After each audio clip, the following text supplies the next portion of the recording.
हम्म।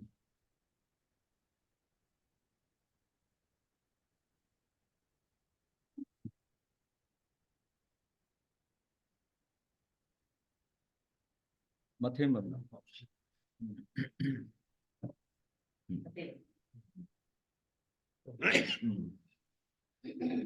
मथे वरना। हो गया, हो गया। बथिन मंदामी गुरु जी। हाँ जी, हाँ जी। मिथ्यात्व का हम कल डिस्कस कर रहे थे। सब विषय हमारा वही नव तत्व का चल रहा है। मिथ्यात्व में कर्म बंधन का आदि और प्रधान कारण मिथ्यात्व है। मिथ्यात्व से ग्रस्त जीव ना तो अपने वास्तविक स्वरूप को समझ पाता है, ना कर्मों के बंधन को समझ पाता है, ना ही उससे छुटकारा पाने के उपायों को समझता है। अतएव सबसे पहले मिथ्यात्व को समझना और उसको अविलंब त्यागना आवश्यक है। मुक्ति के लिए बहुत जरूरी है इसके कि जो है पहले मिथ्यात्व को समझे, फिर उसका अविलंब त्याग दे, बिना देरी करे हुए उसका त्याग कर दे। मिथ्यात्व कर्म बंध का बहिरंग कारण, जबकि राग द्वेष यानी कि जो कषाय हैं वो कर्म बंध का अंतरंग कारण है। मिथ्यात्व के समान कोई शत्रु नहीं, कोई विष नहीं, कोई रोग नहीं, और कोई इससे बड़ा अंधकार नहीं, कोई इससे अंधकार नहीं। मिथ्यात्व सब पापों और आश्रमों का नायक है। इसकी भयंकरता इसलिए है कि ये न केवल आत्मदृष्टि को ही छीनता है, अपितु दृष्टि में विपरीतता पैदा करता है। बाकी कर्म जो है, बाकी कर्मों के कारण ये जो दर्शन मोहनी है ना, ये उल्टा, मतलब सही मार्ग को समझते हुए तब भी उसको उल्टा ही चलाएगा, उसको उल्टा ही चलाएगा। और आत्मदृष्टि को नहीं छीनता, अपितु दृष्टि में विपरीतता पैदा कर देता है, जिसके कारण आत्मा को सन्मार्ग नहीं सूझता, अपितु विपरीत मार्ग में ही उसकी प्रवृत्ति हो जाती है। अदृष्टि की अपेक्षा दृष्टि की विपरीतता अधिक भयंकर होती है।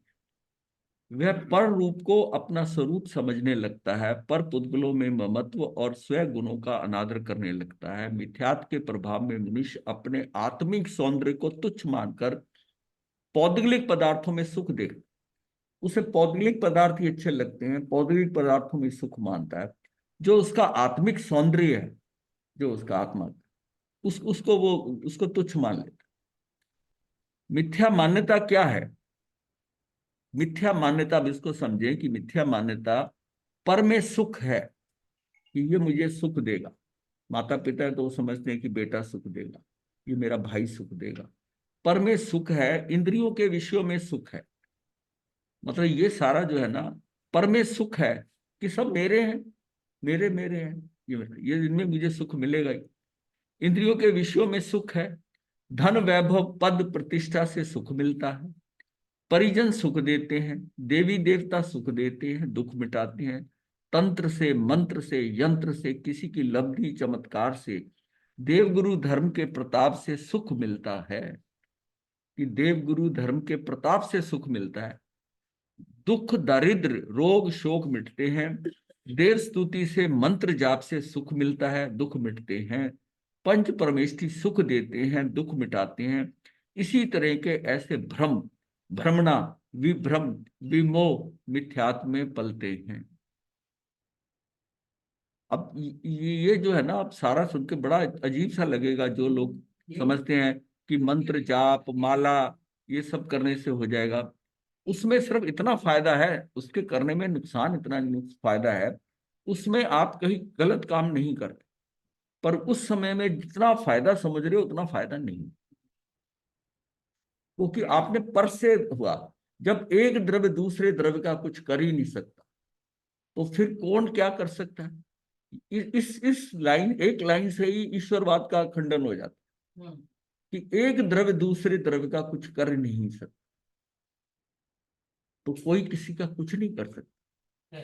सारी जो स्थिति है मेरी अपनी स्थिति है, मानसिक स्थिति है। ये सब जब मैं कर रहा होता हूँ, जाप कर रहा हूँ, ये होता हूँ, मैं उस समय कुछ और गलत नहीं कर रहा, अपने क्या क्या क्रिया ही हो रही है, बट इसमें अशुभ नहीं काम कर रहा। हाँ, अशुभ नहीं कर रहा, बट ये सारा पुण्य तक ही रह सकता है थोड़ा। वो भी उसमें किस भाव से कर रहा है, किस भाव से कर रहा है।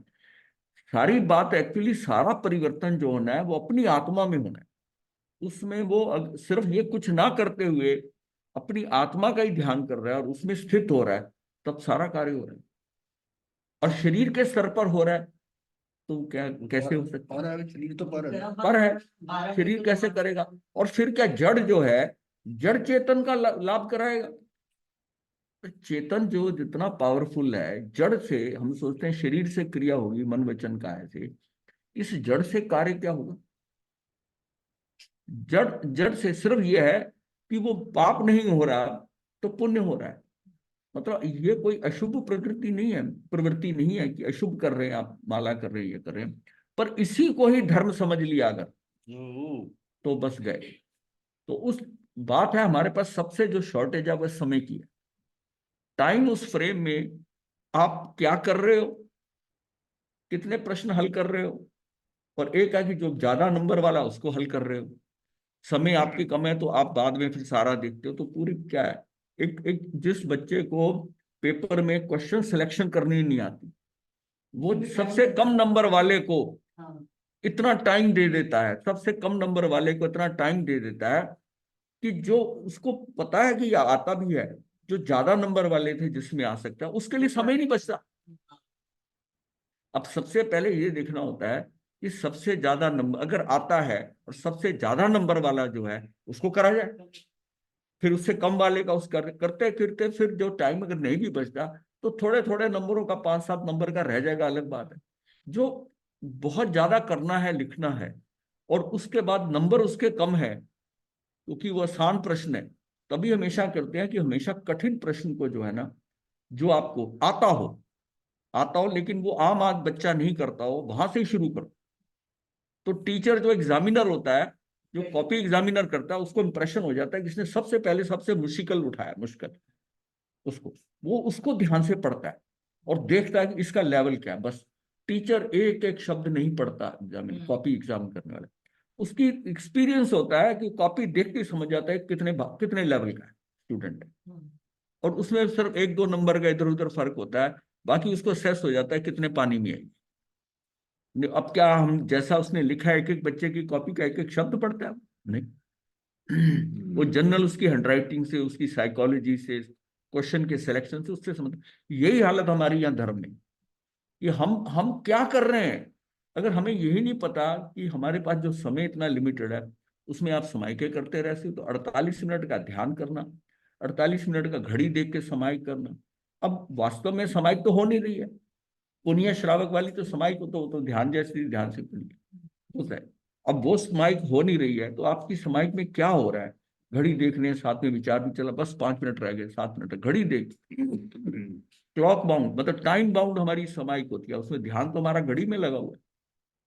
अब ध्यान साधना में भी यही है, अब विचारधाराओं में चल रहे हैं, मन के अंदर उथल पुथल हो रही है, अब बैठे रहो जितनी देर ध्यान में बैठते हो, उसमें भी वही हाल होगा ध्यान साधना में कि पुण्य पुण्य बंधेगा आपका जब जब जब आप जो है ना, अब मतलब आप कोई और शरीर की क्रिया काम योग नहीं लग रहे आपके, मान लिया मनोयोग एक लग रहा है, थोड़ा बहुत कहीं पर विचारधारा जा रही, उसमें भी जब जब कभी आप अपने में आ जाते हो, कुछ विचारधारा नहीं आ रही, तो उसमें कार्य हो जाता है, तब भी कर। अगर जैसे हमारे 2 योग तो स्थिर ही होते हैं मेडिटेशन में, वचन और काय योग, तो अगर मन इधर उधर घूम रहा है तो फिर लाभ है कि नहीं? नहीं, मन जो है, मन के अंदर क्या विचार आ रहे हैं क्या? हाँ। नहीं, मन आपका लगा, मन का योग अपनी आत्मा में लगा लिया आपने, अपने अंदर ही लगा लिया मनोयोग का। आप समझ रहे हो, विचार आते रहते हैं ना, जिससे विचार जो आते हैं ना, उसमें वो फिर वही बात आती है कि विचार आने से आपको मूर्तिक सुख हो सकता है, अमूर्तिक नहीं होगा। अच्छा, और अमूर्तिक सुख जो है ना, वही सनातन सुख है, फिर, वही शाश्वत सुख है। उस सुख को पाने के लिए आपको अमूर्तिक होना ही पड़ेगा, आपको निर्विकल्प में जाना ही पड़ेगा। लेकिन उस, मान लिया 1 घंटे का आप ध्यान करते हो या 48 मिनट का करते हो, उसमें जितने समय के अंदर आप निर्विकल्प रह गए उतने में कार्य हो जाएगा, हाँ, उस समय तो क्योंकि हर कर्म जो है वो तो एक एक समय के हिसाब से आ रहे हैं ना। जितने समय आप अंदर रहे, अंदर मान लिया आपका 5 मिनट क्या लगा ध्यान, 5, तो 5 मिनट में निर्जरा हो जाएगी। टोटल 48 मिनट में सिर्फ 5 मिनट लगा, एक एक मिनट करके लगा 5 मिनट, 5 मिनट इकट्ठा भी नहीं लगा। तो जो लग रहा है, लेकिन सबसे ज्यादा है कि आपके अंदर पूरा शांति, आपको ध्यान जो काम कर देगा ना, ये प्रयोग है, ये प्रयोग है। इस प्रयोग में आपके लेवल बनता है कि प्रयोग आप किस ढंग से करते। ऐसे स्वाध्याय में स्वाध्याय में भी जो बैठे लोग कर रहे हैं वो कितनी गहराई से समझ रहा है, कितना उपयोग लगा रहा है उसमें, कितना उसको कर रहा है, उसका उतना ही स्वाध्याय बढ़िया हो रहा है, वो उतना ही मंथन चल रहा है।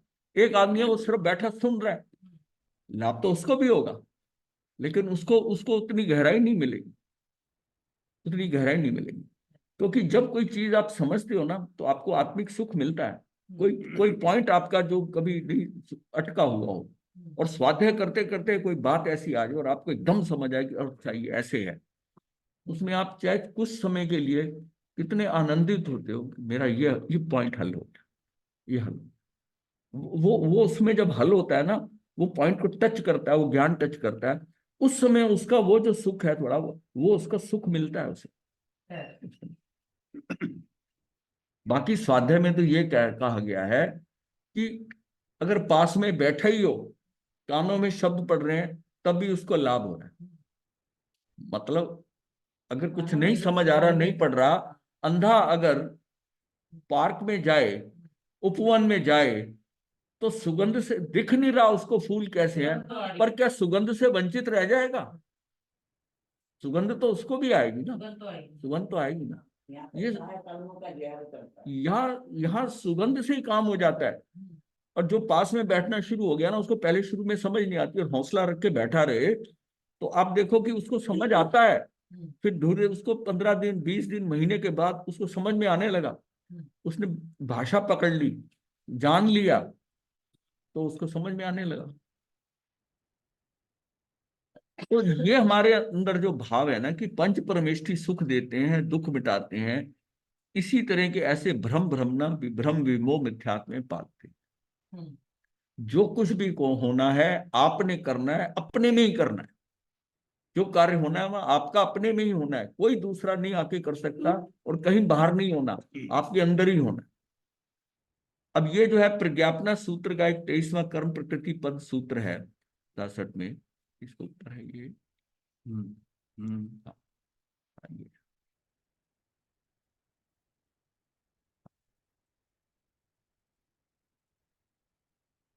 ये सूत्र है, इसमें है कि ये 23वां कर्म प्रकृति पद सूत्र है।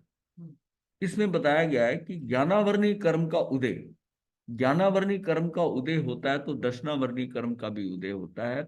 इन दोनों के उदय में दर्शन मोहनी कर्म का भी उदय होता है।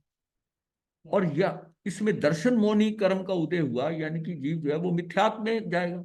मिथ्या मान्यता होती है, जैसे कि शरीर मैं हूं आदि कई भ्रांतियां पाल लेता है। शरीर ही मैं हूं, मतलब ये कहना कि शरीर मेरा है वो अलग बात है, शरीर ही मैं हूं ये और खराब बात है। शरीर मेरा है कहने का मतलब तो दो हो गए, इसका मतलब अपने आप को आत्मा समझ रहा है, शरीर मेरा कह रहा है, एक भ्रांति इसकी। लेकिन शरीर ही मैं हूं, भाई आत्मा नाम की जब लोग पूछते हैं कि आत्मा कहाँ है, आप ये आत्मा हमें दिखाओ आत्मा, इसका मतलब उनको संदेह है आत्मा के ऊपर, अपने आप पे ही संदेह हो रहा है। और जहां संदेह पैदा हो रहा है वही आत्मा है, वही आत्मा है, उसी में संदेह पैदा हो रहा है। आज की जनरेशन में बच्चे कहते हैं ना कहाँ आत्मा है, किसने आपने कह दिया दिखाओ हमको आत्मा, तो उसमें आप निरुत्तर हो जाते हो कि इसको आत्मा कहाँ से दिखा, आत्मा दिखा। तो दर्शन मोहनी कर्म के उदय में इसका मतलब है कि शुरुआत कहाँ से हुई, अज्ञानता से। ज्ञानावर्णी कर्म का उदय में होने का मतलब है कि उसमें अज्ञानता में चला गया, अज्ञान हो, अज्ञान हो गया तो अदर्शन हो गया, अदर्शन हो गया। और मनुष्य मिथ्यात्व में मिथ्या मान्यता, शरीर मैं हूं आदि कई भ्रांतियां करता है। अब ये जब करता है शरीर के, तो यहां पर आने के ऊपर उसका चरित्र मोहनी उदय होता है, और अज्ञानतावश मिथ्यात्व मोह आदि का होना होता है, उसका अज्ञानता आ गई उसके अंदर, अब मिथ्या मोह आदि करता है, चरित्र मोहनी का उदय होता है। और अंतराय कर्म के कारण उसका जो ये चरित्र मोहनी उदय हुआ, ये राग द्वेष रूप यहां आकर वही स्थिर हो जाता है कि इसने मुझे सुख दिया, इसने मुझे दुख दिया। और जब ये सोचता है, उसका अंतराय कर्म जो है वो अपने में लगने की बजाय वो पर में लग गया, जिसने मुझे सुख या दुख दिया, तो मेरी दृष्टि उस पर लग गई। तो उसी टाइम नवीन कर्म जो है ये 8 नंबर के यहाँ आए, और ये 9 में ये 7 8 के अंदर डिस्ट्रीब्यूट हो गए, यहां से लेकर यहां तक एक ही समय में हो। मतलब शुरुआत हुई है ज्ञानावर्णी कर्म के उदय से, और ये जो कर्म बंध गए 7 8, ये सारा एक समय में होता है, इसका एक समय का कोई डिवीजन नहीं है। इसका मतलब ये सारा एक ही साथ हो रहा है। ये आपको 1 नंबर, 2 नंबर, 3 नंबर ये सीक्वेंस समझाने के लिए है, पर एक समय में ये सारा खेल हो रहा है। इसका मतलब अज्ञानता के साथ ही ये सब कुछ एक समय में हो गया, नवीन कर्म भी बन, उस समय की जो अज्ञानता थी एक समय की, उसी में ही ये सारे कर्म बन गए। अगले समय में तो ये पूरी की पूरी तालिका, ये जो है ना डायग्राम, ये एक नया बन जाएगा।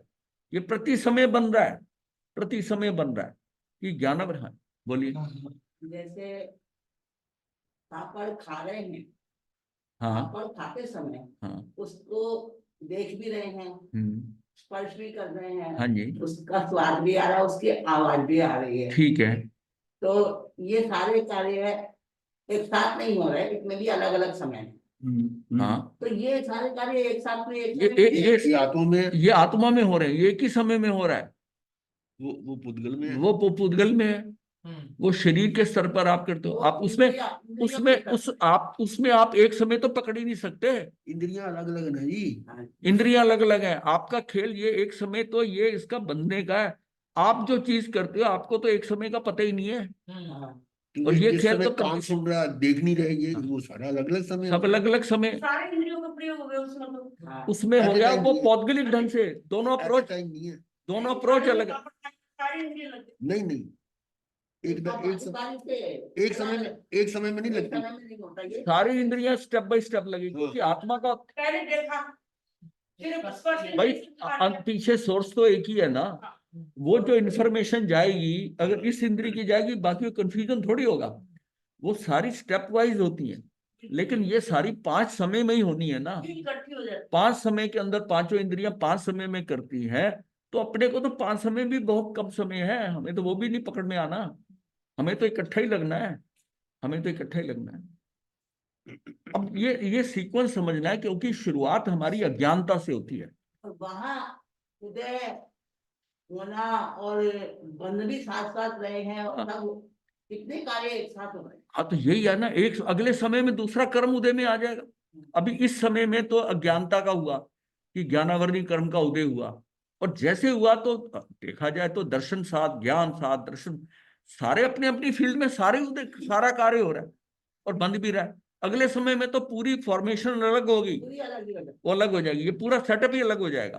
तो ये जो खेल है ना, तभी है ना कि ये सारा इतनी व्यवस्था में पड़ा हुआ है, तेरा कंट्रोल नहीं है इस पे, तो इसको नहीं कंट्रोल कर सकता। वो भी है, उत्पाद व्यय ध्रुवता भी तो एक ही समय में है। सब कुछ सब एक समय पे हो रहा है। उत्पन्न भी हो रहा है, व्यय भी हो रहा है। हाँ नहीं, वो यही तो है उत्पाद वे ध्रुव, वही है। यही तो है। घड़ी मतलब घंटे वाली सारी चीज इकट्ठी हो जाती है 12 बजे तक। वो इकट्ठी होती है तभी 12 बजते हैं। ऐसे ही मतलब समझ लो कि एक ही साथ होता है वो। ये सारा एक ही साथ होता है, क्योंकि क्योंकि वो खंड खंड एक एक समय का खंड है। जितनी वर्गनाएं होती हैं, जो सारी वर्ग है, उसको भी जो टाइम, जो कर्म का भुगतान हो रहा है, वो भी प्रति समय हो रहा है। जो सीक्वेंस बनता है वो प्रति समय का बनता है। तो फिर सारा खेल ही प्रति, वो स्केल जो है वो सूक्ष्म स्केल पे हो रहा है, इसलिए हमारी लिमिट से बियॉन्ड है। इसलिए मैं इसलिए कहता हूँ ये सब कुछ व्यवस्थित है, तू इसमें कुछ नहीं कर सकता।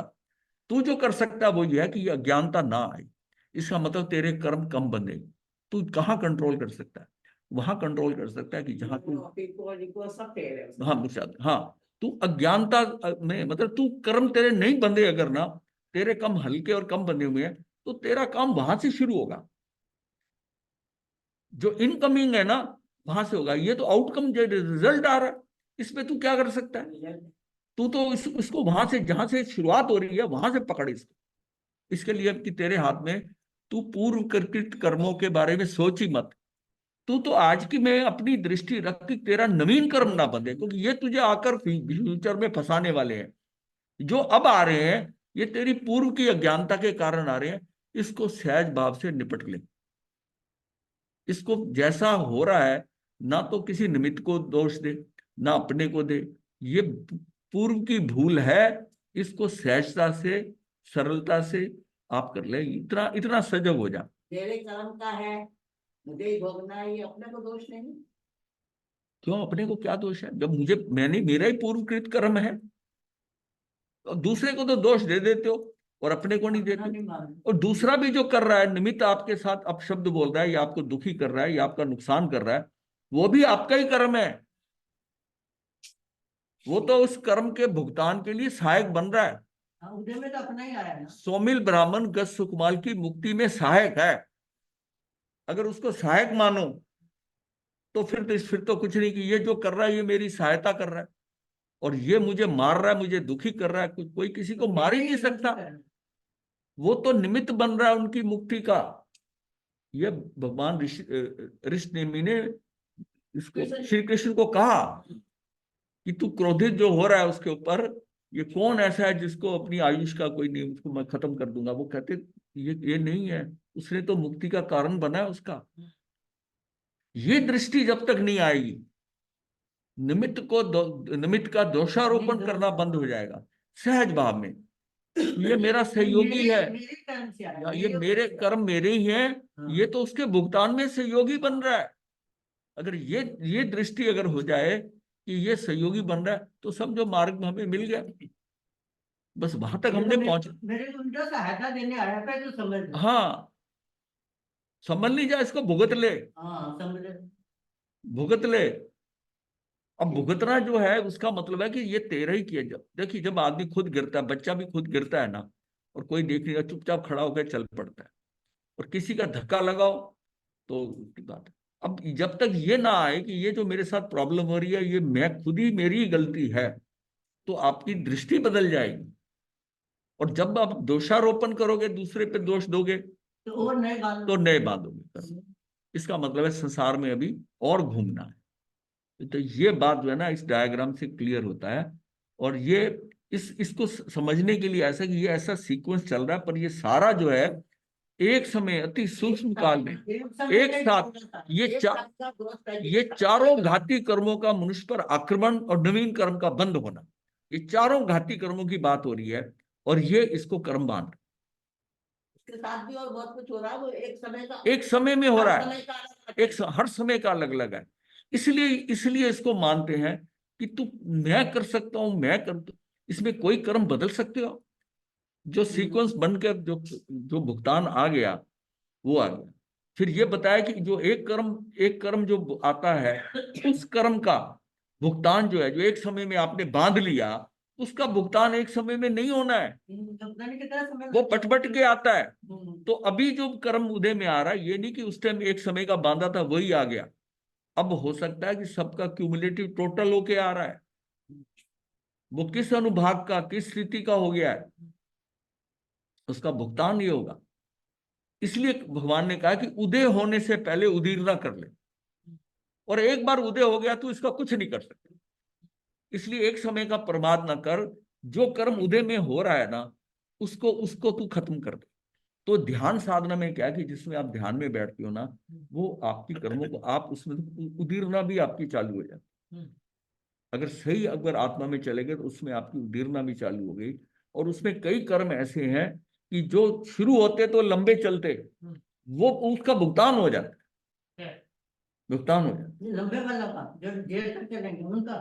कर्म आपका अगर वो उदय में आ गया फिर उसका कुछ कर नहीं सकते। हाँ। ये तो बड़ी क्लियर परिभाषा बताई है। जो कर्म उदय में आ गया उसकी उदीरना नहीं कर सकते, जो एक बार शुरू हो गया। और जो शुरू नहीं हुआ, उससे पहले आप जो मर्जी करते रहे कर्म को आप करके, जो उसका उद्वर्तन अपवर्तन जो सारे बताए हैं, 10 पॉइंट बताए हुए हैं। आप ऐसा जैसे आदमी को शुद्धा वेदनी का है, उपवास कर लिया, ये कर लिया, खुद ही अपने ऊपर ले लिया उन्होंने अपनी मर्जी से सिलेक्शन करके, वो उदीरना होगी, वो उदीरना होगी। चलिए, पॉइंट मतलब समझने का था।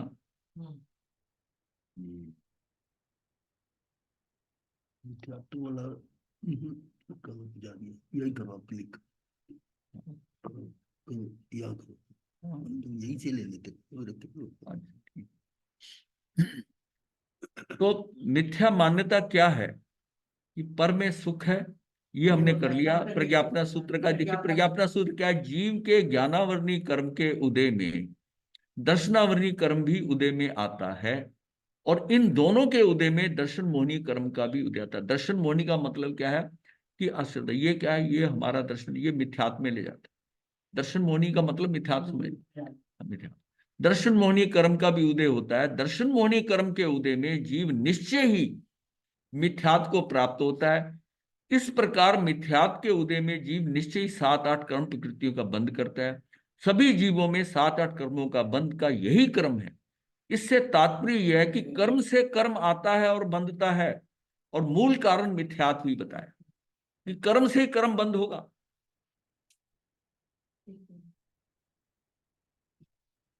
अभी नेक्स्ट है मिथ्यात्व में, मिथ्यात्व या मिथ्या मान्यता या दर्शन मोहनी क्या है?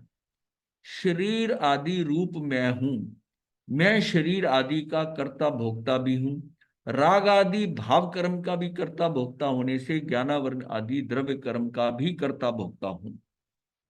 अगर मैं ये कहता हूं कि मैं राग आदि का भाव कर्म का कर्ता भोक्ता होने से ज्ञानावरण, मतलब वैसे तो मैं राग आदि कर ही नहीं सकता, मैं तो ज्ञाता दृष्टा हूं, लेकिन ये मिथ्या मान्यता कि राग आदि मैं कर सकता हूं, तो ये मेरे भाव अगर ऐसे हैं तो मैं, जब मैंने किया नहीं है पर मैं जिम्मेवारी अपनी ले रहा हूं, तो फिर कौन बचाएगा? ठीक है, तो फंस जो रिजल्ट आएगा भुगतना। भुगत। तो तेरे पास में ये अगर भाव आता है कि मैं राग कर ही नहीं सकता, मैं तो ज्ञाता दृष्टा हूं, ये राग द्वेष तो ये आत्मा जब विभाव में जाती ये कर रही है, जो जब आत्मा सही है तो नहीं कर रही, मैं तो सही आत्मा हूं, मैं तो शुद्ध आत्मा हूं, मैं तो करता नहीं, तो इसका इसका जिम्मेवारी मत लो कि राग आदि मैंने कराई है, तो इसकी जिम्मेवारी नहीं।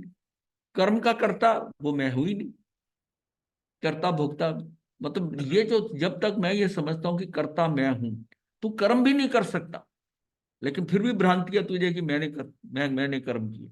ये दोनों चीजें जो फंसा रही हैं, इसी को फंसा रही। दर्शन मोहनी में मिथ्यात्व मोहनी को ही ग्रहण किया गया है, क्योंकि अनादि मिथ्यात्वी जीव को शेष दो मिश्र मोहनी और सम्यक्त मोहनी भेद ही नहीं होते। बस दर्शन मोहनी में मिथ्यात्व मोहनी को ही ग्रहण किया गया है, क्योंकि अनादि मिथ्यात्वी जीव के शेष दो जो ये तो होते नहीं। दर्शन मोहनी का ये अविशुद्ध रूप मिथ्यात्व मोहनी कहा जाता है। मिथ्यात्व मोहनी कर्म के उदय में जीव की दृष्टि, जो दृष्टि है ना, श्रद्धा, यानी दृष्टि क्या जीव की होती है? श्रद्धा और प्रतीति, ये जो है ना विपरीत और उल्टी हो जाती है, उसे मिथ्या दृष्टि कहते हैं। जैसे धतूरे के बीज को खाने वाला मनुष्य सफेद वस्तु को भी पीली देखता है, उसको सब पीला पीला दिखाई देता है, दृष्टि वैसी हो जाती है। दृष्टि वैसी हो जाती है। वैसे ही मिथ्यात्वी मनुष्य की दृष्टि भी विपरीत हो जाती है, अर्थात कुदेव को देव समझता है, कुगुरु को गुरु समझता है, कुधर्म को धर्म समझता है। मतलब उसने वो चश्मा ही वही लगा लिया, मतलब सावन के अंधे को हरा ही हरा नजर आए, सभी कुछ हरा नजर आएगा। तो कुगुरु को गुरु और कुधर्म को धर्म समझता है। मिथ्यात्व मोहनी कर्म के उदय से उत्पन्न होने वाले मिथ्या परिणामों का अनुभव करने वाला जीव विपरीत श्रद्धा वाला हो जाता है। जिस प्रकार पित्त ज्वर से युक्त जीव को मीठा रस भी अच्छा मालूम नहीं होता। बीमार व्यक्ति काफी दिनों से पड़ा हो टाइफाइड पे, उसको जूस दें घर वाले, उसका पीने का मन नहीं करता, तो कहता नहीं पीना, कोई भी चीज खा कर नहीं लगती। कड़वी लगती है, मतलब उसको स्वाद नहीं लगता। जिसको टाइफाइड हो गया होता है, डॉक्टर कहता है इसको दूध पिलाओ और खाना आने नहीं दो, कहा करते थे। आजकल तो खैर दवाइयां ऐसी आ गई, कहते पूरा भोजन कराओ, लेकिन पहले ही होता था जिसको टाइफाइड हो जाता था अनाज नहीं देते, अनाज खाना देते नहीं थे सर, उसको दूध की डाइट पर रखा जाता था, दूध की डाइट पर रखा जाता, उसको दूध पीना ही नहीं अच्छा लगता, मतलब है। तो जिस प्रकार पित्त ज्वर से युक्त जीव को मीठा रस भी अच्छा मालूम नहीं होता, उसी प्रकार मिथ्यात्वी को यथार्थ धर्म भी अच्छा प्रतीत नहीं होता। उसको उसको वो मतलब वो तो क्या है, मिथ्यात्व ग्रस्त है। ये भी बुखार है, मिथ्यात्व एक तरह का बुखार है। मिथ्यात्व से ग्रस्त जीव को सम्यक की बातें करोगे कि समझ आएगी, मतलब महाराज आपका क्या दिमाग, हमको कहाँ फंसा रहे हो, हैं कहाँ फंसा रहे हो? अब आपको तो कुछ खाने पीने को मिल नहीं रहा, कुछ ऐसा नहीं, और हम हमारे पास सब है, हमको हमको तो मौज करने दो ना। अब ये भी क्या है, इसको लोग जो प्रत्याख्यान कराते हैं और नहीं करने को तैयार, तो वो कहते हैं आपको नहीं मिला महाराज, आप तो करो जितने प्रत्याख्यान करने हैं, हमें तो सब कुछ मिल रहा है, तो हमें क्यों वंचित रखते हो? तो ये क्या है कि उसको उनको वैसा ही दृष्टि, वैसा ही दिखाई देता है सब कुछ। मिथ्यात्व की स्थिति में क्रोध, मान, माया और लोभ प्रबलतम होते हैं। इंद्रियों के विषयों में अत्यधिक आसक्ति रहती है। जीव पदार्थ प्राप्ति की पिपासा, जीव पदार्थ मतलब जीव इसके प्राप्त हो मुझे, जीव को पदार्थ प्राप्ति की पिपासा में दिन रात लगा रहता है, ये मिल जाए, ये हो जाए, ऐसा पैसा आ जाए, ऐसा आ जाए, वो सारा क्या उसमें लगा हुआ है। अध्यात्म में अरुचि होने के कारण अध्यात्म जागृत नहीं हुआ। अध्यात्म में अरुचि है, अब बिना रुचि के कुछ जागृत कुछ मिलेगा नहीं, जब तक उसकी रुचि नहीं पैदा होगी अंदर। और रुचि होने के कारण अध्यात्म जागृत नहीं हुआ, जिससे कि दृष्टि में परिवर्तन नहीं हुआ। भौतिकवाद में जीव भटकता है, क्योंकि यह नहीं जाना कि जीवन के सम्यक विकास के लिए आध्यात्मिकता का होना नितांत आवश्यक है। इसके बिना सुख, शांति व संतोष की प्राप्ति नहीं होती। जब तक दृष्टि बाहर भौतिक पदार्थों व पौद्गलिक जड़ वस्तुओं को देखने में लगी हुई है, तब तक अंतर्दृष्टि खुल नहीं पाती। भाई आप एक ही व्यू देखोगे ना, अब आंखों से अगर बाहर देख रहे हो तो हम कहीं आत्मा की तरफ देख लो, अंदर की तरफ देखो, थोड़ी देखोगे। आंखें बंद करोगे, बाहर से बाहर दृष्टि हटाओगे, तब अंतर्दृष्टि होगी।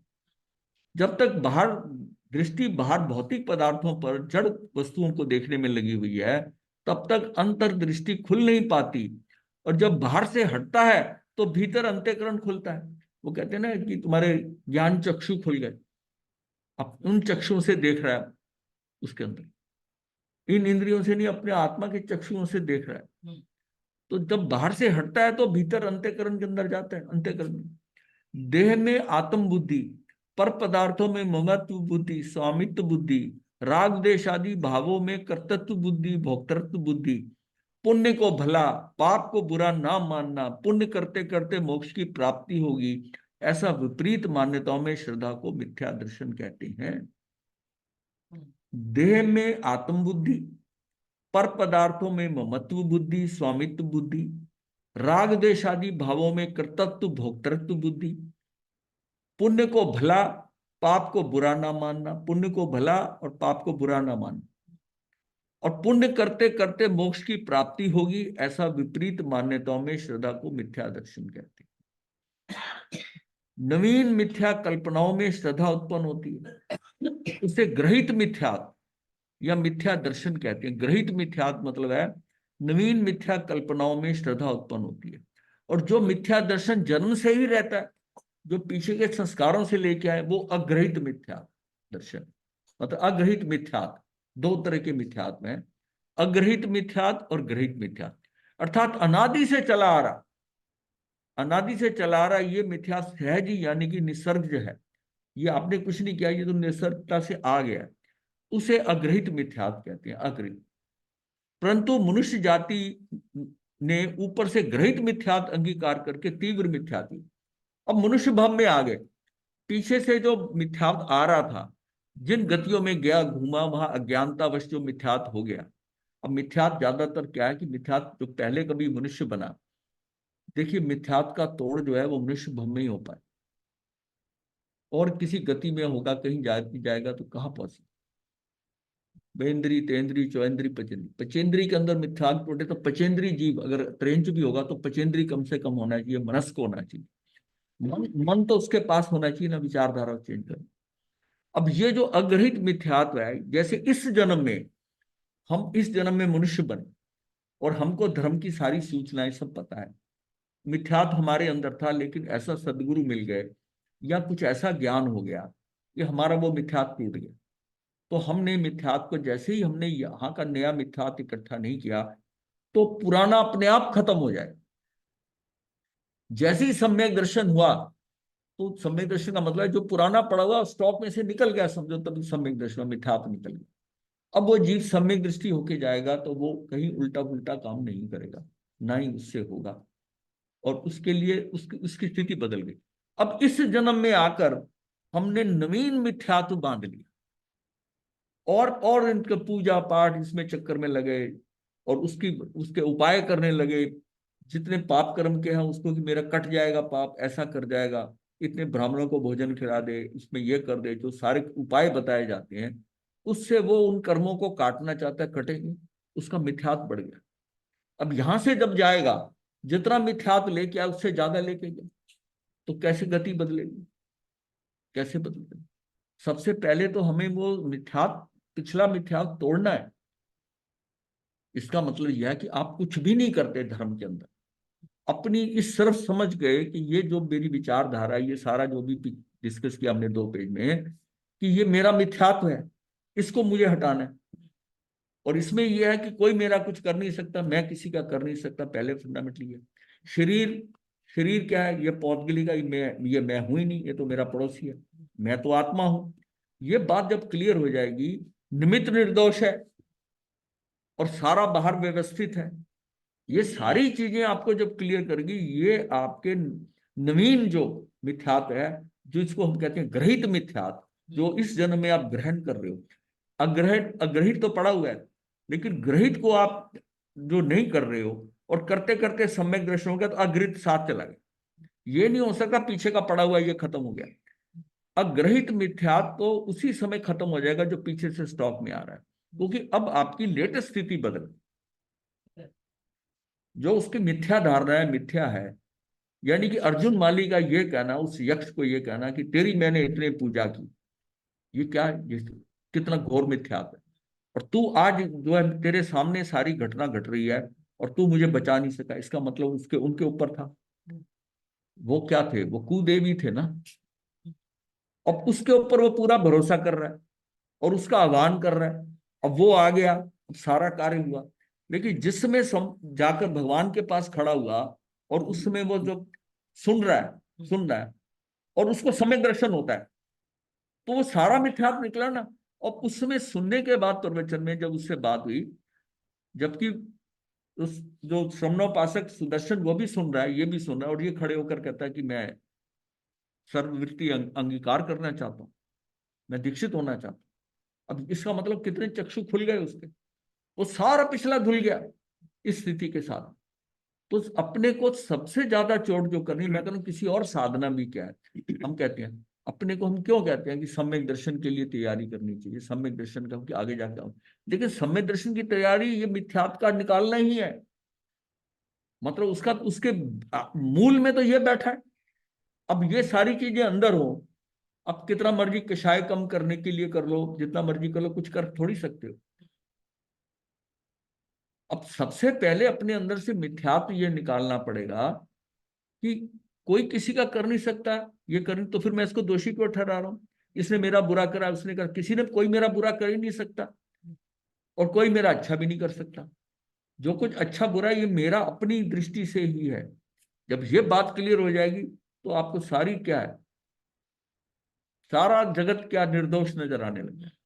ये मतलब है आपकी पहला स्टेप है कि सारा जगत निर्दोष है और जो भी कुछ भुगत रहा है वो कसूर उसी का है।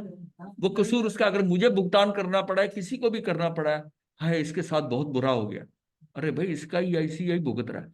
आप इतना ज्यादा उसमें नहीं, आप इतने इतने मतलब ये हो जाओगे, अनअफेक्टेड हो जाओगे, जिसमें उसको कोई इफेक्ट नहीं, आपको लगेगा ये सारा व्यवस्थित है, इसको दुख आने थे आनी थे, सुख मिलना था मिलना था, ये बहुत सुखी है, ये बहुत कुछ नहीं है। बड़ी भावुकता हो जाती है। हाँ, भावुकता हो जाती है।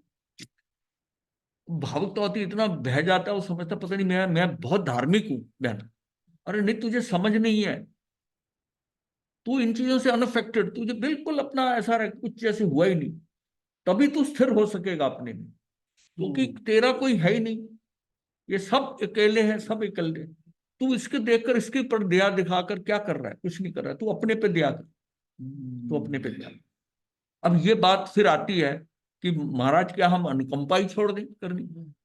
अरे क्या अनुकंपा करते? अनुकंपा उस पर करनी है तो उसको धर्म के मार्ग में लगा दो, उसके दुख में उसको बने, उसको उसको उसके मार्ग में उसका मार्ग प्रशस्त कर दो कि भाई मैं ध्यान कर रहा हूं, तू भी चल।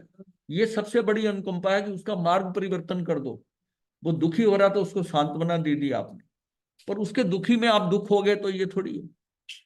वो वो दुखी हो, उसके दुख को समझकर उसको उस दुख से निकालना है तो उसको सही ज्ञान देकर उसको निकालो यहां से उसकी। लेकिन तब भी ये सोचो कि मैं इसका कुछ नहीं कर रहा हूं, वो भी उसका पुण्य उदय होगा तो उसको सांत्वना मिलेगी, उसको सुख मिलेगा, उसको सही राय मिलेगी। ये तो साइड भी दो ना, साइड भी दो, उसको और भी बुरा लगता है कि ये क्या है। ज्यादातर अब किसी ये किसी का सोच करने जाते हैं ना, खुद ही रोने लग जाते हाँ। हैं। अच्छा, वो उसमें अच्छा समझते हैं कि ये सोचेगा ये मेरा कितना ध्यान रखता है, ये मेरे साथ मेरे कितने क्लोज है। अरे क्लोज क्या है, ये ढीला है। मेरे साथ ऐसे होता, चौथा वो करता था, बोलते बोलते आगे हो जाती थी ऐसी। है, ये है तो गलती है। मतलब ये अंदर इतना, ये तो अंदर से इतना पक्का हो कि ये सारा सिस्टम चल रहा है, ये सारा सिस्टम चल रहा है। रंगमंच। इसके रंग, मतलब ये खिलाड़ी है, ये तो ड्रामा है। अब जैसे पिक्चर देखते हुए, पिक्चर के अंदर कुछ लोग पिक्चर हॉल के अंदर रोते हैं और कुछ उसको देखते हैं, लेकिन वो उसको रोना नहीं आता, वो उन्हें पता है कि ये फिल्म है, ये सारा ड्रामा है। ये तो हमारे अंदर के उछाल, वो सीन बदले जा रहे हैं और हमको ये होता है कि हम आनंदित हों। उसके बाद फिर एक कॉमेडियन आ जाएगा, एक दुख दुख का सीन आ जाएगा। ये आपकी, ये सारा करके आपको नचाया जा रहा है, आपके मन का उछाल को न, क्योंकि आप मन से ही कहते हो ना अच्छी है। तो ये सारा क्या है, ये दुनिया में सिर्फ सब कुछ ऐसी, ये लोग के अंदर है। ये बात समझ में आ जाए कि तुझे अपना ज्यादा से ज्यादा अपने समय कहाँ लगाना, बस ये समझ में आ गया तो काम होना शुरू हो गया। ये मिथ्यात से ना, एक कई बार मैं कहता होता हूँ कि अपने जैसे होता है लोगों के मकान के आगे लगा होता है कि बिवेयर ऑफ डॉग्स। आप अपने घर में, किचन में, ड्राइंग रूम में बिवेयर ऑफ मिथ्यात, मतलब इससे बच के रहो। बिवेयर ऑफ मिथ्यात मतलब ये बहुत अटैक करने वाला, कभी भी कर सकता है आपको। तो ये क्या है कि मिथ्यात के अंदर जो जीव पड़ा है। अब होता क्या है, एक और इसमें आती है कि वो एक मालन है और एक मछुआरन है। हाँ, फूलन का, वो दोनों का आपस के अंदर मित्रता हो जाती है। तो एक दिन वो नदी पार करके आती थी मालन, वो वापस जा नहीं सकी, पानी बढ़ गया नदी का। तो मछुआरन ने कहा कि तू मेरे यहाँ ही ठहर जा। हाँ, हाँ, उल्टा उल्टा है। हाँ, उल्टा है। मछुआरन भाई थी तो मालन को उसने वहां ठहरा दिया, मछुआरन को वहां ठहरा दिया। अब रात को फूलों की सुगंध में मछुआरन उसको उसको वो मछली की बदबू नहीं आ रही, उसको नींद नहीं आ रही, नींद नहीं आ रही। तो फिर उसने अल्टीमेटली उसकी मछलियों वाली टोकरी जो है ना, उसको बिल्कुल सराहने रख दी और फिर वो सो पाए। ये होता है, ये बात है, ये बात है। मिथ्यात्वी को अगर सम्यक दर्शन की बातें बताओगे तो उसको चैन नहीं पड़ेगा, वो अबल तो वो उठ बैठ नहीं पाएगा, उठ के चला जाएगा। ऐसे लोग भी होते हैं कि समाज के स्थानक में आते हैं और प्रवचन में नहीं बैठते, वो बाहर जो सेवा होती है ना, आने वाले की सेवा, वो सेवा करते, अंदर आके नहीं बैठते। मतलब उनको अंदर बेचैनी हो जाती, बेचैनी होती। वो धर्म, वो आते तो हैं इस बात से, लेकिन वो कहते हैं मैं सेवा करूं। अरे भाई, जो अंदर अंदर मिल रहा है ये ले, तू बाहर की सेवा से क्या होगा? थोड़ा सा पुण्य तूने पहले, बहुत बहुत लोग हैं ऐसे, बहुत लोग ऐसे हैं।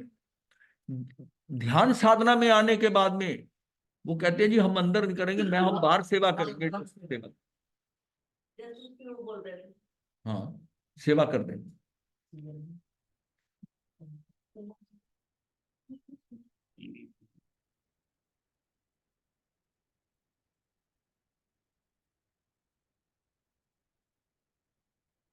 अब ये देखिए श्रेणिक राजा का मिथ्यात्व कैसे गया। सारे कुकर्म, सारे व्यसन, ये सब करके सिर्फ है कि एक जीव के साथ बैठकर और उसको ध्यान से उनको सुन लिया। और पहले तो उनको उल्टा फंसाने लगे थे। अनाथी मुनि को कहते तू चल, मैं तुझे सुख सारे दूंगा। और जब उसको उसकी रियलिटी पता चली, वो कह रहा ये सब तो मेरे पास भी घर में ही था, मैं भी एक सेठ का बेटा, गुण सुंदर था, और क्या कैसे हुआ, कैसे बना, मुझे कोई किसी चीज की कमी नहीं है, मैं कोई अभाव के कारण ऐसा नहीं बना हूं। तब उसका परिवर्तन जो होता है उसमें, अब देखिए, अब वो सोच रहा है, अब सारा जीवन उसको ना व्यर्थ नजर आता है कि मैंने कितना समय खराब कर। अब ये पोजीशन होती है, ये जो पर्दा आता है ना, ये पर्दा जब हटता है, पर्दा हटता है, तो चीजें ऐसे क्लियर होती है विजन का।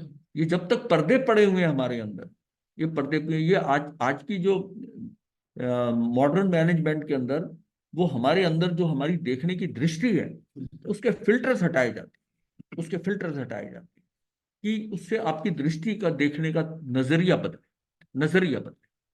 तब उसको नजरिया बदला, नजरिया बदलने के लिए कोई समय ऐसा चाहिए, उसमें द्रव्य क्षेत्र काल भाव से कुछ ऐसा कोई मिल जाए। उनको अनाथी मिल गए और उन्होंने उसके वो पर्दे हटा दिए, जो शिकार करना, ये करना, राज्य करना, सब सारा कुछ क्लियर कर दिया। अब उनको ये परिवर्तन कैसे होता है? एक अंगुली माल जो लोगों को मारकर उनकी उंगलियां काट कर और गले में डाल लेता था, उसको एक दृष्टि देने से महात्मा बुद्ध ने उसको कुछ बदल दिया। इसका मतलब ये हमें उस दृष्टि से नजर आता है। हम उन्हीं आंखों से देखते हैं, उन्हीं दृष्टि से देखते हैं। ये सबसे बड़ी प्रॉब्लम है। अब दृष्टि बदलेगी कैसे? कोई दूसरा तो बदल नहीं सकता। अब अनाथी मुनि ने उसकी बदली नहीं। अनाथी मुनि तो निमित्त मात्र है। कर्म अपना उदय में आ रहा था कि मिथ्याप हटे, क्योंकि आगे की स्टेज है कि सम्यक दर्शन हो। फिर वो उस सम्यक दर्शन से ही वो फिर भगवान के पास जाते हैं।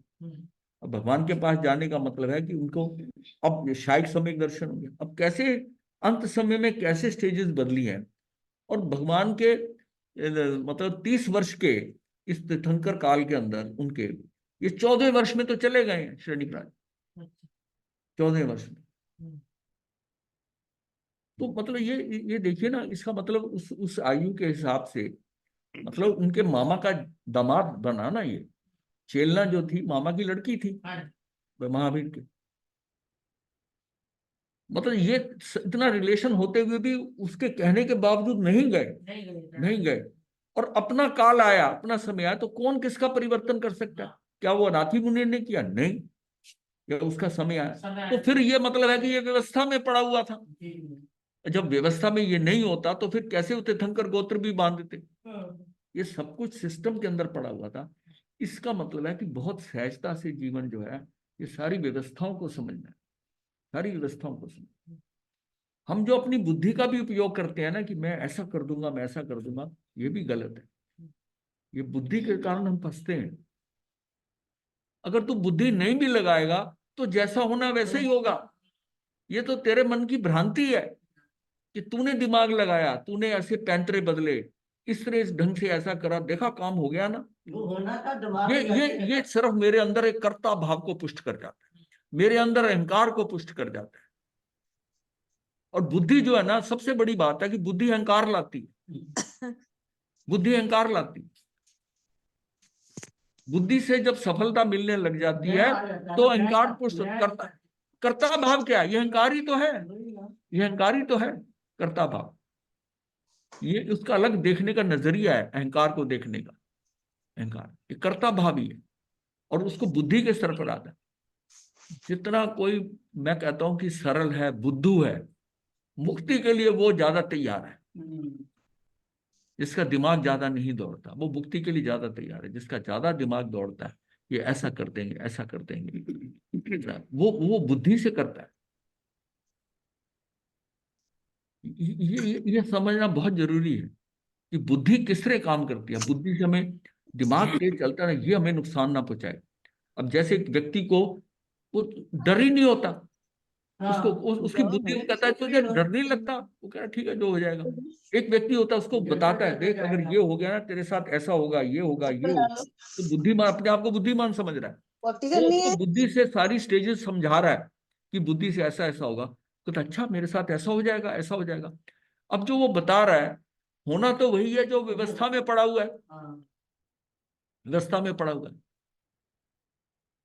तो तब उसको समझ में आता है, अरे ये तो वही कुत्ता है जिस कुत्ते ने कल उस व्यक्ति को, किसी को काटा था। लगता है ये वही कुत्ता है, कहीं मुझे काट लिया तो। अब सारी बात चलने लगी ना, अब उसका ध्यान उस पर हो गया। अरे इस कुत्ते ने अगर तुझे काटना लिखा है तो काटेगा, नहीं तो तू इसके पास से भी गुजर जाएगा, नहीं काटे। ये अगर अंदर दृढ़ता आ जाए, ये दृढ़ता क्यों नहीं आने देती? बुद्धि नहीं आने देगी। क्योंकि वो चतुर कह नहीं नहीं नहीं, मैं तो इधर जाना ही नहीं है, मुझे तो उधर जाना ही नहीं है। बुद्धि कहीं कहीं फंसाती है। ज्यादा दूर की सोचकर ज्यादा वो देखिए, जिस समय में चीजें सोच रहा है वो कितना भयक्रांत हो रहा है, कितना हो रहा है। और एक एक व्यक्ति ये सोचता है कि मेरे कर्मों में अगर ये कुत्ते ने काटना है तो लिखा है तो कटा, अगर ये हिसाब होना है उसके साथ तो हो जाए, नहीं तो नहीं होना है। ये बात बच्चे को नहीं समझ आ हम गई। बच्चे को तो हाँ बात यहाँ मतलब यह है कि कुत्ते काटो। कुत्ते कुत्ते का मतलब ये हमें बुद्धि जो है ना, बच्चे को समझ आ रही है, इसलिए बुद्धि अभी इतनी डेवलप नहीं, बुद्धि ये सीधापन है उसका, भोलापन है। लेकिन वही बच्चा बड़ा होकर जब ज्यादा चतुर हो जाएगा, वो इस ढंग से नहीं सोचेगा, नहीं सोचेगा, क्योंकि हर चीज में डर, क्योंकि जितना जितना हम सक्षम होते जाते हैं उतने उतने हमारे डर बढ़ते जाते हैं। ऐसा ना हो जाए, ऐसा ना हो जाए। घर में बड़े होते हैं जो अपने आप को बुद्धिमान समझते हैं, वो बच्चों को डरा रहे होते हैं, तो गुरुदेव, ऐसा ना करना, ऐसा ना गुरु करना। गुरुदेव, हाँ जी। हमारे यहाँ एक ऐसा वर्णन भी आया है कि एक साधु के पास, मतलब एक दिन जो शिक्षा देते हैं, 2 आदमी जाते हैं। हाँ पहला पूछता है कि मेरे से क्या फीस लोगे? वो कहता है तेरे से 100 रुपया लूंगा। हाँ उससे पहले पूछ लेता है कि तेरे को कुछ आता है? कहता मुझे कुछ नहीं आता। कहता है तेरे से 100 रुपया लूंगा। दूसरे से पूछता है, वो कहता मुझे ये भी आता है, मुझे वो भी शास्त्र पढ़ा, ये भी पढ़ा, मेरी कितनी फीस होगी? मेरी तो आधी हो जाएगी। कहता नहीं, तेरी 200 रुपया है। हाँ, तो दुगनी हो जाएगी, कहता क्योंकि 100 मुझे रुपया खाली करना पड़ेगा, खाली करना। खाली करना। जी गुरुदेव। तो ये सारा, अब देखिए तो बुद्धि को अगर इस ढंग से हम समझे, इसको हम ज्यादा डिटेल में सब समझेंगे जब मन बुद्धि चित्त अहंकार करेंगे, ये कैसे फंसा है आदमी। हम जिसको बहुत अक्लमंद समझदार समझे, एक बड़ा, जिसको हम आज की भाषा में सिंपलटन कह देते हैं, तो बड़ा सीधा साधा है ये, तो कई बार तो उसको कहते हैं तो भोला है, बहुत सीधा। आध्यात्मिक लौकिक दृष्टि से आपको निकम्मा नजर आ रहा है, पर अध्यात्म के अनुसार हो सकता है वो आगे निकल जाए। निकम्मा, उसके अंदर अभी बड़ा नहीं है, कचरा नहीं हाँ, है। इतना नहीं बड़ा। बुद्धि देखिए ना, जब आप ये सोच रहे हो तो आपका जो जो बाहर दृष्टि कहाँ जा रही है, मेरे साथ ये ना हो जाए, इसमें भय संज्ञा भी पुष्ट हो रही है, और उसके अंदर समय भी जा रहा है आपको, और बिना सोचे ही आप उसको कर रहे हैं। और ये भाव जो है ना, उसके अंदर भय जो है वो भी ग्रंथि बना देते, भय की ग्रंथि बन जाती।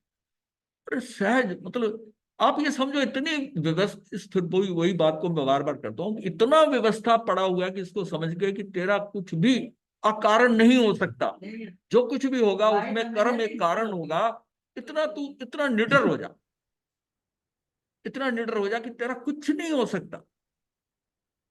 जहां जहां कर्म का भुगतान होना है, वो व्यवस्थाएं, ये इस समय जो आयुष बंद हुआ था, उसमें सारे सीक्वेंस से थे कि कौन कौन लोग आपके कान कहाँ मिलेंगे, किस किस समय मिलेंगे, क्या क्या उनके साथ सेटल होगा, सारा होगा, उसकी कितनी स्थिति बंद है, कितना अनुभाग बंद है, वो सारा आयुष बंद के साथ सेट हो गया।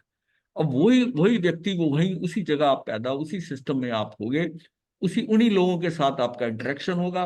वो आपको कभी सुख भी दे सकते हैं और समय बदलेगा दुख भी देंगे, तो उसको सहज भाव में रहो। गुरुदेव, हाँ जी। मैं मतलब ये भी समझ में आता है कि जिसने मृत्यु का भय निकाल दिया, उसको ऑटोमेटिक सब चीजें आ जाएंगी। नहीं, सब चीजों का भय, हाँ। मृत्यु का भय तो अपने आप ही आएगा, वो भी उसे पता मेरा आयुष जितना है उसमें एक पल इधर से इधर नहीं होगा। हाँ नीलम जी, आप बात कर लीजिए, क्या करना है। हाँ जी, आप कह रहे हैं सब कुछ व्यवस्थित है, हाँ जी। तो बुद्धि का यूज करना भी तो व्यवस्थित ही होगा ना फिर। हाँ हाँ, ये बात मानते हैं, ये बात ठीक है। अब ये समझो वो निकालना, लेकिन उसको समझना तो है ना कि बुद्धि, इतनी बुद्धि को करके, सारा जो करके मेरा क्या हो जाएगा। मतलब हम बुद्धि को कहाँ इस्तेमाल कर रहे हैं, वही मैं उसी बुद्धि को अगर स्वाध्याय में यूज करता हूँ, ज्ञान में यूज करता हूँ, वो अलग बात है। मैं चीजों के डर में, ये ऐसा ना हो जाए, ऐसा नुकसान ना हो जाए। हाँ, बेस्ट काम। नहीं नहीं, बड़े आपने लोग कहा ना भी, सब कुछ व्यवस्थित है, तो हाँ, मेरा बुद्धि का उसमें स्वाध्याय में लगाना या दूसरे में लगाना, वो भी व्यवस्थित है नहीं क्या? ऐसा नहीं, देखो ऐसा, इसमें जो फर्क ये है कि व्यवस्थित है, परिणाम जो होते हैं, रिजल्ट आते हैं ना, उसको व्यवस्थित लेना है। लेकिन जहां जहां आपका पुरुषार्थ है ना, जी अब इसमें आपको, जैसे इस क्लास में बैठे हैं, आपको पुरुषार्थ भी तो हो रहा है ना, नहीं बैठे नहीं तो जी। हाँ जी। पुरुषार्थ जो हो रहा है वो आप करोगे। ये जो अच्छा। व्यवस्था है, ये तब देखना है जब परिणाम आता है। आपने जो करना था करा, आपने स्वाध्याय करना था, ध्यान करना था, समाई करनी थी, आपने किया। अब व्यवस्था में क्या पड़ा है, कैसे होना है, लेकिन आपको पुरुषार्थ तो करना ही पड़ेगा। मान लिया आप ध्यान साधना करने यहाँ आते हैं, आपका जी ध्यान ही नहीं लगता और व्यवस्था में नहीं पड़ा, लेकिन आपका ये थोड़ी कि मेरा होना नहीं था, मैं जाऊंगी नहीं अगली बार। हो सकता है कि कई लोग एक शिविर में, दूसरे शिविर में आते, तीसरे के अंदर उनको ऐसी स्थिति बन जाती है कि सम्यक दर्शन हो जाता है या कुछ ऐसा, उसकी स्थिति और बढ़िया बन जाती है। तो ये सारी चीजें तो उसकी उसके उसके व्यवस्था में पड़ा हुआ है। आपके जो कर्म है ना, क्योंकि ये एक समय का सारा खेल हो रहा है और आप इसको कंट्रोल नहीं कर सकते। आप तो स्थूल में कंट्रोल कर रहे, आपको अपना पुरुषार्थ तो करना ही पड़ेगा ना। ये जब हम सब्जेक्ट हमने लिया था 5 समवाय लेंगे ना, नवतत्व के बाद में 5 समवाय, तो हाँ 5 जी। समय में कि 5 चीजें जुड़ती हैं आप, तब कोई कार्य हो। काल, स्वभाव, कर्म, नियति और पुरुषार्थ। 4 जो है ना, 4 चीजें जो है ना, वो आपसे हिडन है, वो क्या पर्दे के पीछे है। आपके हाथ में सिर्फ पुरुषार्थ है। वो पुरुषार्थ आप उस समय उस बुद्धि के अनुसार आप पुरुषार्थ करेंगे, पुरुषार्थ करेंगे। जब आप पुरुषार्थ कर रहे हैं, वो बाकी 4 चीजें अगर जैसा होना होगा आएंगी, लेकिन जिसमें परिणाम आता है उसमें आपने ऊहापोह नहीं करनी। ये नहीं करना ऐसे हो जाता, इस डॉक्टर के पास जाते ठीक हो जाता, उस हॉस्पिटल में ले जाते तो बच जाता। ये क्या है? उसने जाना था, ये व्यवस्था में पड़ा था, कहाँ जाना है, कितने डॉक्टर के, किस हॉस्पिटल के पैसे देने हैं, कैसा करना है। ये व्यवस्थाएं समझ में आ जाए तो सारी बात सही हो जाए। जी। बिजनेस में भी बताया गया है कि बिजनेस में कोई चीज मान लिया आपने 300 रुपए की खरीदी, और आप उसको, आपका ओवरहेड जो है, जो खर्चे हैं ऊपर, नौकरों के खर्चे, दुकान का खर्चा, ये सारा खर्चा मिलाकर आपको लगता है मेरा इसके ऊपर करीब जो है 100 रुपया खर्चा आ जाता है। तो इसका मतलब मैं 100 रुपये प्रॉफिट के लिए 500 में बेचना। अब आप इसको बेचने के पहले अब आपके पास कस्टमर आते हैं, तो कस्टमर को क्या कहते हैं कि ये 500 की मैंने तो खरीदी, ये तो मैं इसको निकालना चाहता हूँ, ये काफी तुम मैं आपको 500 में ही दे रहा हूँ, कोई और होता तो मैं 600-700 में देता। अब उस पैसे को कमाने के लिए कितना झूठ बोला, कितना झूठ बोला, कितनी गलती। जबकि ये अपने देश में ज्यादा हो रहा है, विदेशों में ऐसा नहीं होता। उसमें टैग, उसमें लगा हुआ है, प्राइस लगी हुई है, कोई लोभ नहीं है। पहले सिस्टम के अंदर प्राइस लगी और लगाते हैं, दुकान बैठा है, उसको कोई लोभ नहीं, कोई आ जाए कोई ले जाए। इसमें होता है गांव वाला आ गया उसको 800 रुपए में बेच दो, कोई थोड़ा जानने वाला आ गया उसको कितने में बेच दो। मतलब उसमें लोभ कितना वेरिएशन करता रहता है। हर समय बैठा हुआ दुकानदार लोभ प्रवृत्ति में ही जी रहा है। और अब ये इसको ये समझे कि अगर मुझे प्रॉफिट 100 का होना ही है, भाई ये मैंने 300 में खरीदी है, 100 मेरा खर्चा है, और 100 मुझे प्रॉफिट कमाना ही कमाना है, घर चलाना है अपना, ये कुछ है, ये प्रॉफिट तो मुझे चाहिए, ये मैं आपको 500 में दूंगा। अब आप ये समझ रहे हैं कि मैं ज्यादा चालबाजी बुद्धि से कर मैंने इसको कस्टमर को दे दिया, ऐसा नहीं। अगर आपको उससे पैसे मिलने और उसने खरीदनी है, उसको जच रही है, तो 500 में लेके जाएगा। और आपने इसमें कोई कर्म नहीं बंधा। एक चीज आई, आपने बेटी दुकानदारी करते करते भी, पहले जैन जो थे कौन ट्रेडर्स थे ज्यादा था, लेकिन लोभ को नहीं निकाल पाते थे। लेकिन कुछ लोग ऐसे थे कि इतना मार्जिन लेना है। अब ये जो बुद्धि जो है ना बात करने की, अब बुद्धि यहाँ फंसा रही। अब कर्म कहाँ से बांध रहे हैं, वो इतनी बातचीत कर रहा है, कहते हैं बहुत ही, ये दुकानदार, ये मेरा जो काउंटर के ऊपर आदमी है ना, ये इतना उस्ताद है कि ये सारा सा माल बेचता है, इसको ज्यादा सैलरी दे, ये तो कस्टमर को फंसा लेता है। हाँ हाँ, वो गंजे को कंघा दे देते हैं, एस्किमो को और फ्रिज बेच देता है, ये तो ऐसा है। ये सारा बुद्धि का कमाल है। बट कर्मों का, आपने किस कॉस्ट के ऊपर पैसा कमाया, ये पैसा जो आपको वैसे प्राप्ति होनी ही थी, आपने उसको उसको करते करते बुद्धि के कारण कर्मों का ढेर लगा, और आप इतना व्यवस्थित हो जाए कि मेरे जितना प्रॉफिट है, जो मुझे मिलना मिल जाना, ठीक है, ये इतने का है, इतने की बेचनी, और उससे लेना तो लेना। ये बात समझ में बिजनेस में करते हुए नहीं आएगी, लेकिन ये अगर धीरे से सोचेंगे तो व्यवस्था में इतना समझ जाए कि आपको कुछ ज्यादा पैंतरे खेलने की जरूरत नहीं है।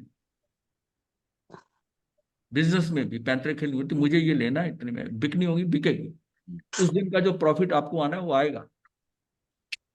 हाँ जी। नमो अरिहंताणं नमो सिद्धाणं नमो आयर्याणं नमो वज्रायणं नमो लोयसंतावणं चतारि मंगलम अरिहंता मंगलम सिद्धा मंगलम साहू मंगलम केवली पनतो धम्मो मंगलम चतारि लोकोत्तमा अरिहंता लोकोत्तमा सिद्धा लोकोत्तमा साहू लोकोत्तमा केवली पनतो धम्मो लोकोत्तमा चतारि शरणं प्रवज्जामि अरिहंते शरणं प्रवज्जामि सिद्धे शरणं प्रवज्जामि साहू शरणं प्रवज्जामि केवली पनातम शरणं प्रवज्जामि हरिहंता जी का शरण सिद्धा जी का शरण साधु जन केवली कृपया धर्म का शरण चार शरण सुकन्या मंगल कन्या सदा हे मंगल मथेन वंदम। मंगल वंदन